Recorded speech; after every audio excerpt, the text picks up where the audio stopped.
మహాలక్ష్మి వాళ్ళందరూ కలిసి హాల్లో కూర్చొని ఉంటారు. అప్పుడు సీత రామ్ ఇద్దరు కూడా శివకృష్ణ ఇంటి నుంచి మహాలక్ష్మి ఇంటికి వస్తారు. మాతో ఎవరొచ్చారో చూడండి అత్తయ్య అని చెప్పి సీత మహాలక్ష్మితో చెప్పడంతో మహాలక్ష్మి బయటకు వచ్చి ఒక్కసారి విద్యాదేవిని చూసి షాక్ అవుతుంది.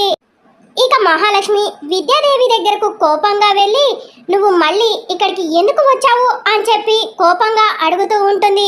ప్రాణాలు తీసేవాళ్ళు ఈ ఇంట్లో ఉండటానికి వీల్లేదు, ఇప్పుడే పంపించేసేయండి అని చెప్పి జనార్దన్ చెప్తూ ఉంటాడు.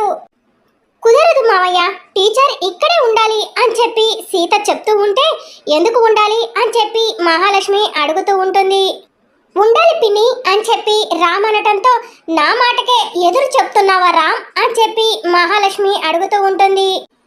ఈ విద్యాదేవి అమ్మ వల్లే నేను ఈరోజు ప్రాణాలతో ఉన్నాను డాడ్ అని చెప్పి రామ్ చెప్తూ ఉంటే మహాలక్ష్మి, అర్చన, జనార్దన్, గిరి అందరూ కూడా ఏమీ అర్థం కాక షాకింగ్గా అలానే చూస్తూ ఉంటారు. మరి అప్కమింగ్ ఎపిసోడ్లో ఏం జరగబోతుందో తెలుసుకోవాలనుకుంటున్నారా? అయితే ఛానల్ను సబ్స్క్రైబ్ చేసుకొని సపోర్ట్ చేయడం మర్చిపోకండి. Thank you for watching.